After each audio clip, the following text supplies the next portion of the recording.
जय भीम, नमो बुद्धाय साथियों। मैं संघमित्रा गौतम, लक्ष्य कमांडर, भारतीय समन्वय संगठन लक्ष्य लखनऊ से आज मैं लाइव आई हूँ। आप सभी साथियों से ये अनुरोध है कि जल्दी जल्दी जुड़ जाइए और सभी ग्रुप में शेयर भी कीजिए। मैं कुछ कहने आई हूँ। आज बुद्ध पूर्णिमा है। सबसे पहले तो मैं अपने सभी देशवासियों को, सब भाई बहनों को बुद्ध पूर्णिमा की हार्दिक मंगल कामनाएं देती हूँ, शुभकामनाएं देती हूँ लक्ष्य टीम की तरफ से। भगवान बुद्ध से पहले वो सिद्धार्थ गौतम थे। आज वैशाखी पूर्णिमा है, बुद्ध पूर्णिमा है। हम इसे त्रिविधि पावन पर्व के रूप में मनाते हैं। आज के दिन, वैशाखी पूर्णिमा के दिन, सिद्धार्थ गौतम ने रानी महामाया की कोख से जन्म लिया था। 563 ईसा पूर्व वो गर्भवती थी और अपने मायके जाने की उन्होंने इच्छा जताई राजा शुद्धोधन से। उनसे कहा कि मैं मायके अपने देवदहे जाना चाहती हूँ, तो उन्होंने आज्ञा दी। और जब वो जा रही थी रथ से, तो रास्ते में लुम्बिनी वन में उन्हें प्रसव वेदना हुई और वहीं पर शाल वृक्ष के नीचे सिद्धार्थ गौतम ने जन्म लिया और रानी महामाया वापस कपिलवस्तु लौट आई। ये पहली घटना थी, वैशाखी पूर्णिमा थी उस दिन। और दूसरी घटना थी जब उनको जब बुद्धत्व मिला, ज्ञान प्राप्त हुआ, बोधि मिली, वो सम्यक संबुद्ध कहलाए। वो महान दिन भी वैशाखी पूर्णिमा का ही दिन था। तब भी उन्होंने बोध गया के पीपल वृक्ष के नीचे बोधि पाई, अरहत पाया, बुद्धत्व हुए। और तीसरी घटना है उनके जीवन की, कुशीनगर की। जब वो 80 वर्ष के थे और उनका महापरिनिर्वाण शाल वृक्ष के नीचे हुआ।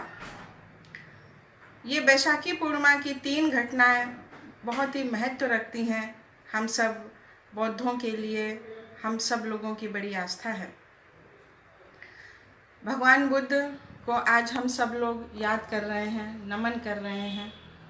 मैं आप लोगों से कहना चाहती हूँ कि आज शाम 8 बजे भगवान बुद्ध को एक दिया अर्पित करें, जलाएं, अपने घरों को रोशनी से सजाएं, मोमबत्ती, दियों से, झालरों से लाइटिंग करें, खूब प्रकाशित करें, ताकि पूरे देश में ही नहीं पूरी दुनिया में एक ये भावना पैदा हो कि हम सब लोग एक हैं, संगठित हैं और एक बहुत अच्छा मैसेज दुनिया को जाए।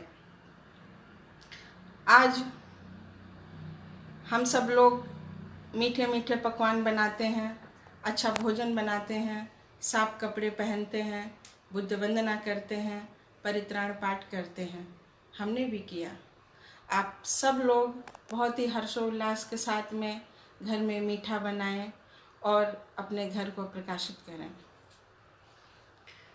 सारी दुनिया में भगवान बुद्ध को मान रहे हैं लोग। देखिए, क्या उनकी बात मैं बताना चाहूँगी कि सबसे पहले उन्होंने सारनाथ के ऋषि पत्तन में 5 भिक्षुओं को उपदेश दिया और इसके बाद बुद्ध धर्म इतना फला फूला कि पूरी दुनिया में लोग उसे जानने लगे। और गौरतलब बात यह है कि एक राजा के बेटे कपिलवस्तु, वहाँ पर जनतंत्र था और कुछ राज परिवार थे। तो उस राज परिवार में बारी बारी से लोगों का राज करने का समय आता था। तो जब सिद्धार्थ गौतम का जब जन्म होने वाला था, तो इनके पिता शुद्धोधन की राज करने की बारी आई थी। तो ये पैदाइशी ही राजकुमार हुए और इन्होंने सब त्याग कर दिया, लोभ लालच सब छोड़ दिया और सत्य की खोज में निकले। कितनी महान घटना है कि एक राजा के बेटे और कैसे वन वन घूमे, जंगल जंगल घूमे, नंगे पांव। उन्होंने कितना भूखे प्यासे रह करके वो पाया जो उनको चाहिए था। और सारी मानवता में उन्होंने बांटा।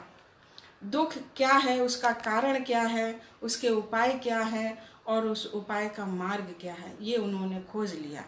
जैसे कि जब कोई वृक्ष से फल अगर गिरता है तो वो नीचे ही गिरता है। ये बात जब न्यूटन ने जब ये खोज करी थी कि कोई फल नीचे गिरता है पेड़ से तो वो नीचे ही क्यों आता है, ऊपर क्यों नहीं जाता है, ये उसके पहले भी ऐसा होता था और बाद में भी ऐसा होता है।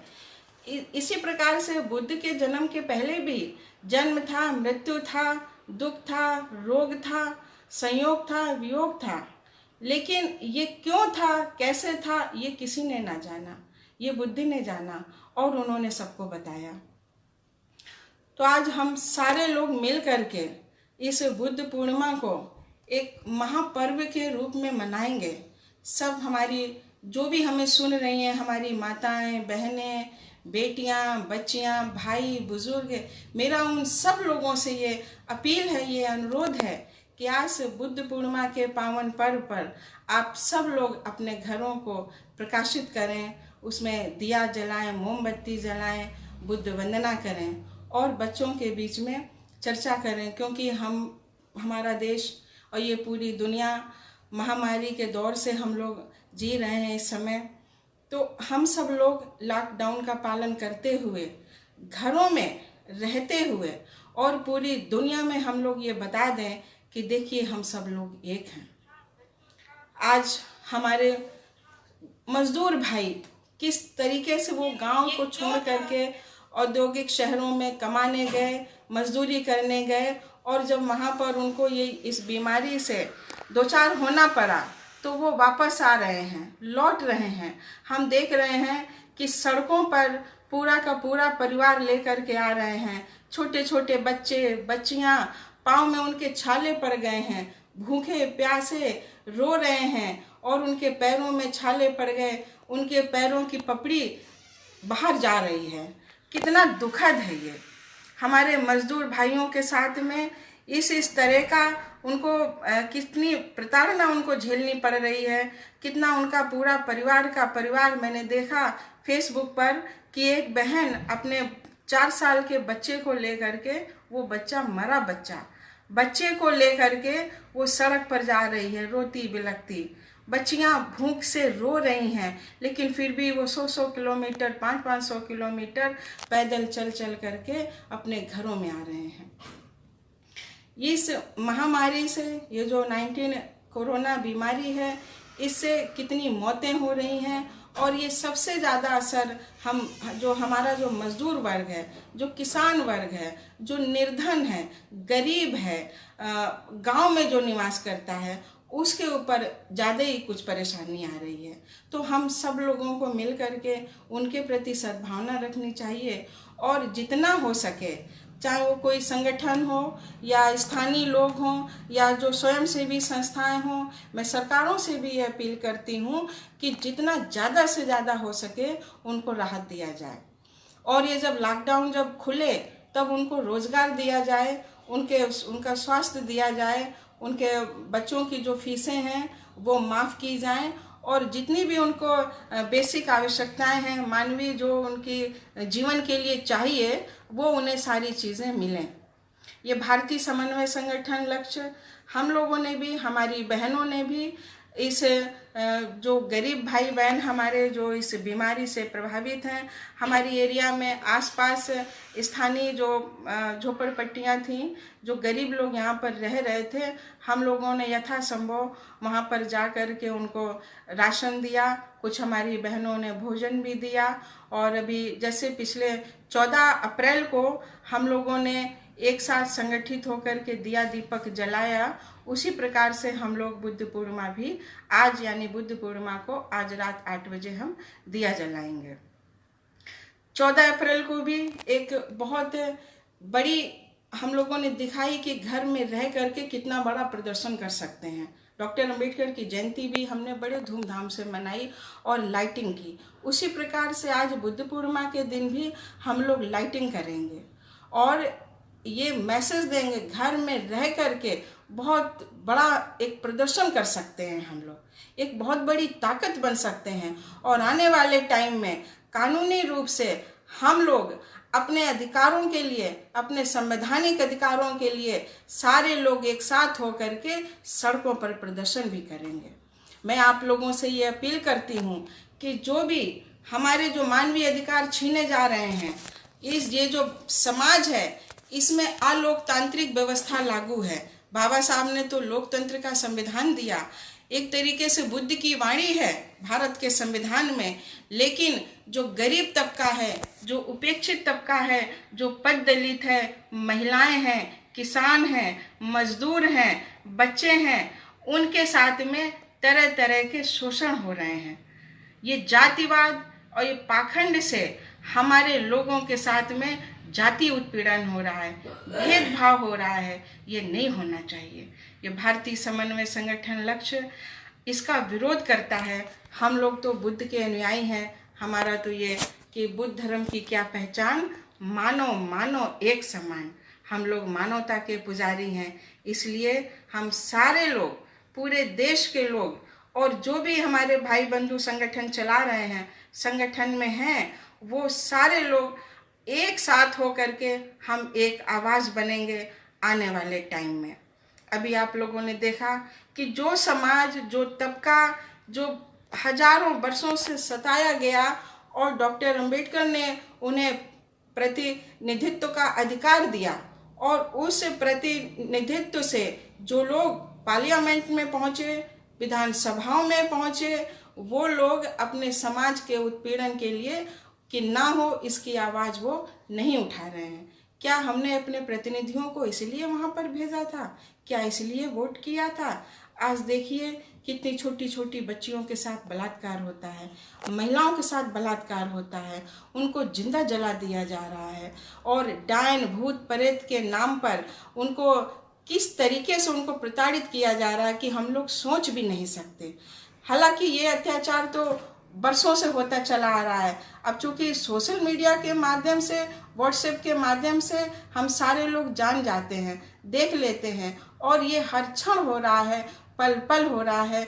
इसके खिलाफ हम लोगों को आवाज़ उठानी होगी, और तभी हम लोग ये बुद्ध पूर्णिमा या अपने महापुरुषों की जयंती या पुण्यतिथि जो मनाते हैं वो सार्थक होगा।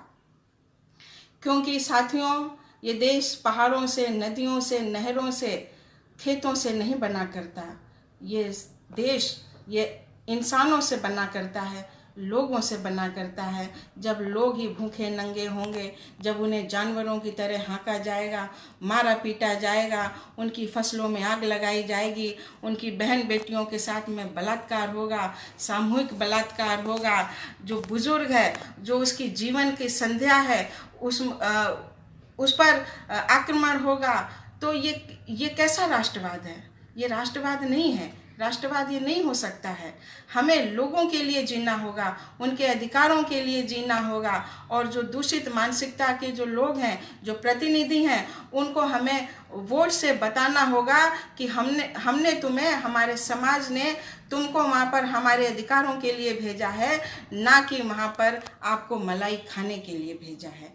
तो ये जो हम बुद्ध पूर्णिमा मना रहे हैं, और जो अभी कल 6 तारीख को छत्रपति साहू जी महाराज की पुण्यतिथि थी, और अछूतानंद जी की जयंती थी कल, उस पर भी हमारी कुछ लक्ष्य कमांडर जो हमारी बहनें हैं, उन्होंने ऑडियो वीडियो बना करके सेंड किए हैं, आप लोगों ने सुने होंगे। तो देखिए लक्ष्य संगठन किस तरीके से काम कर रहा है।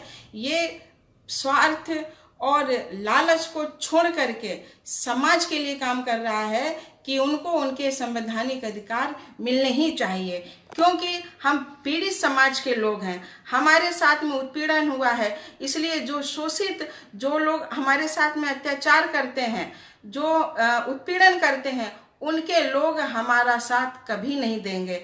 हम सारे पीड़ित लोग हैं। ये बहुजन समाज, चाहे वो अनुसूचित जाति हो, अनुसूचित जनजाति हो, पिछड़े वर्ग के लोग हों, अति पिछड़े वर्ग के लोग हों, या धार्मिक अल्पसंख्यक समुदाय के लोग हों, हम सबको एक व्यवस्था के खिलाफ हम लोगों को खड़ा होना पड़ेगा। और वो व्यवस्था क्या है? ऊंच नीच की व्यवस्था है, मनुवाद की व्यवस्था है।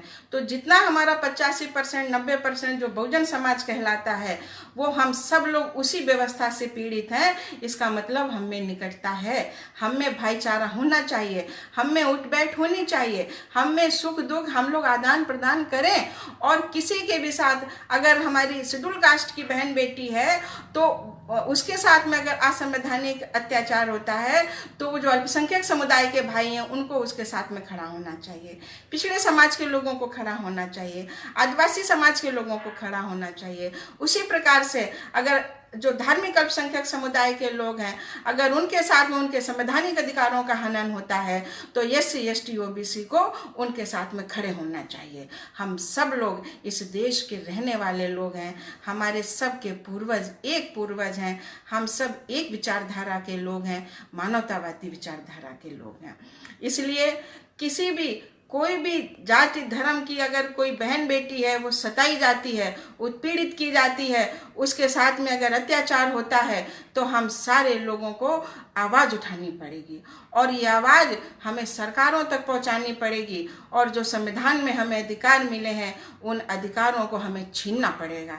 जी हाँ साथियों, अधिकार मांगने से नहीं मिला करते, अधिकारों को छीनना पड़ता है। और हम छीनेंगे कैसे? जब हम एक होंगे, जब हम संगठित होंगे।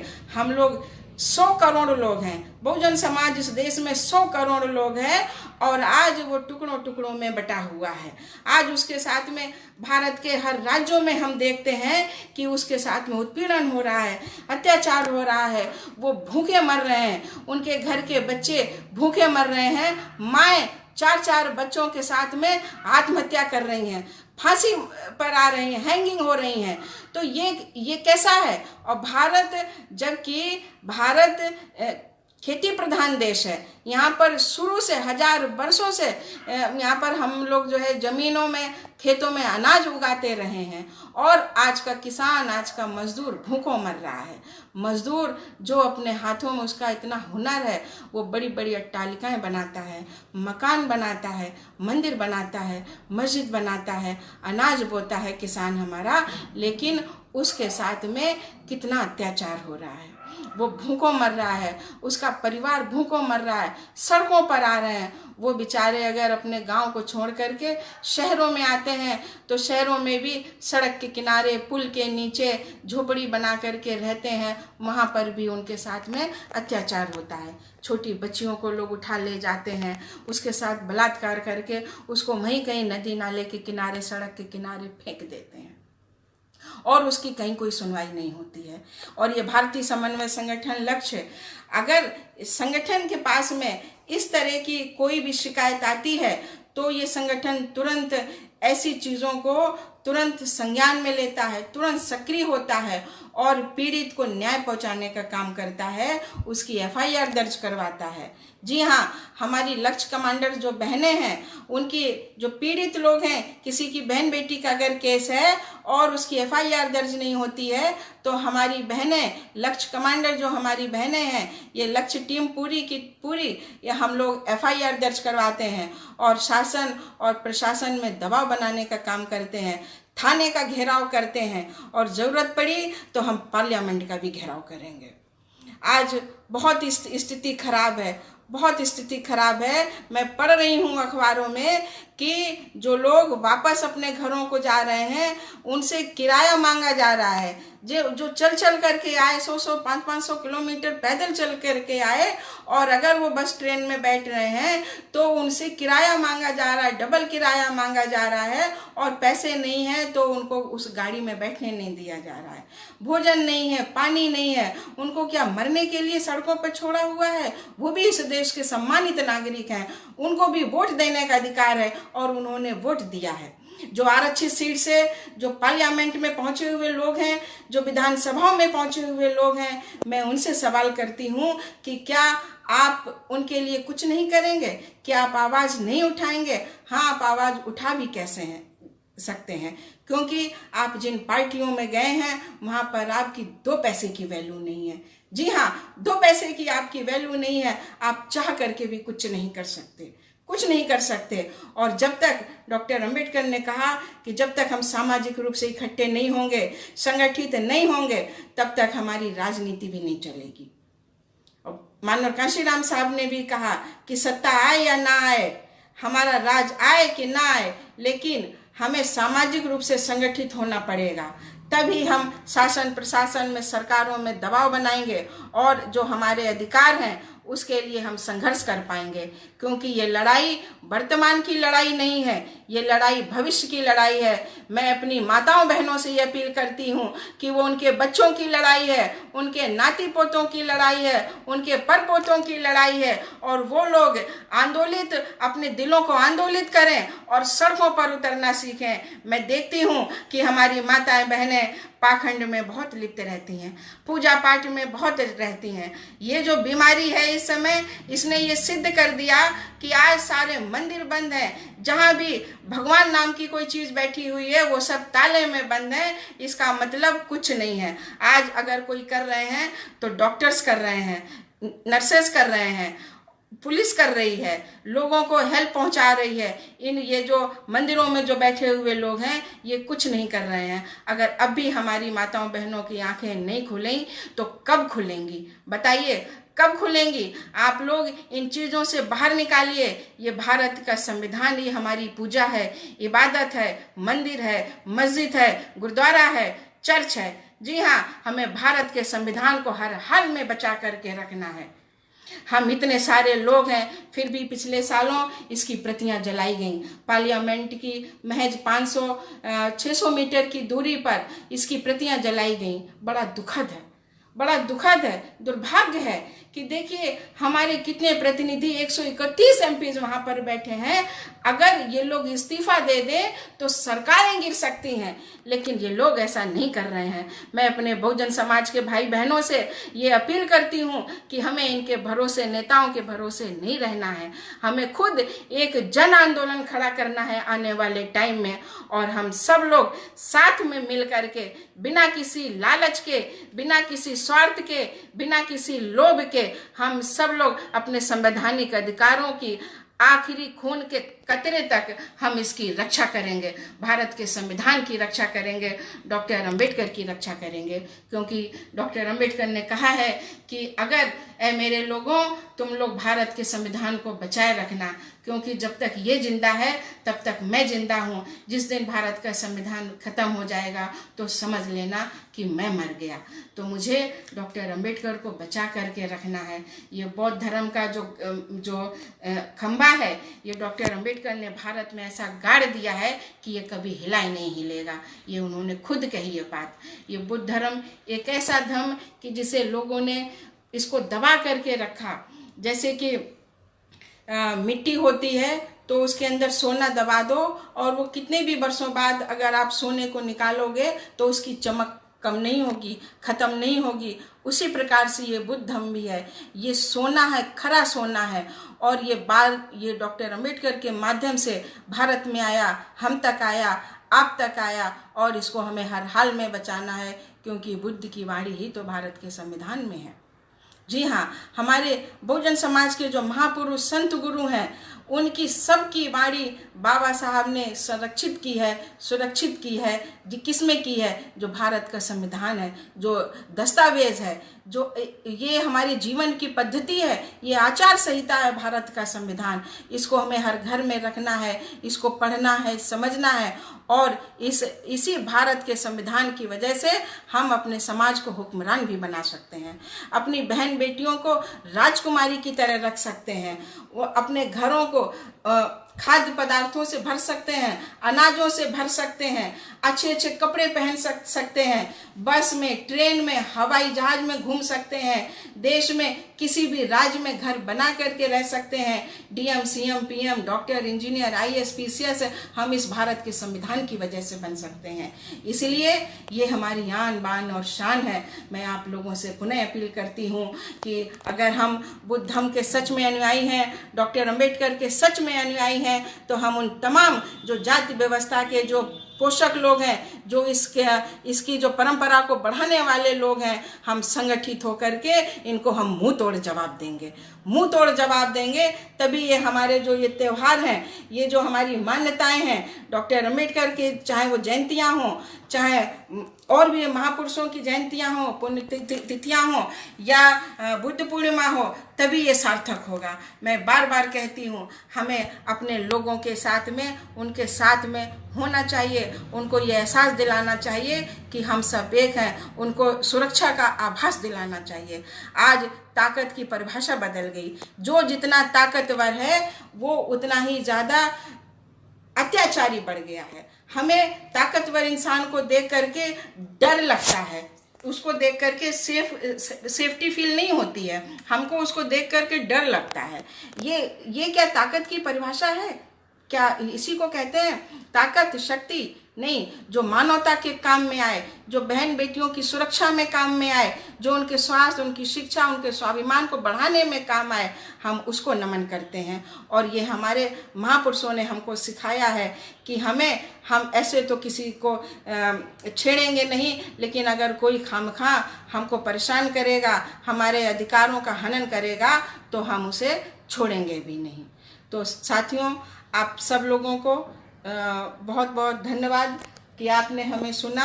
और मैं अपील करती हूँ कि आज रात को 8 बजे अपने घरों को दियों से जलाएं और लाइटिंग करें और रोशनी करें, अच्छे पकवान बनाएं, मीठा बनाएं, बुद्ध की वंदना करें, उनकी चर्चा करें अपने बच्चों के बीच में। तो धन्यवाद, बहुत बहुत धन्यवाद कि आपने इतना समय दिया हमको।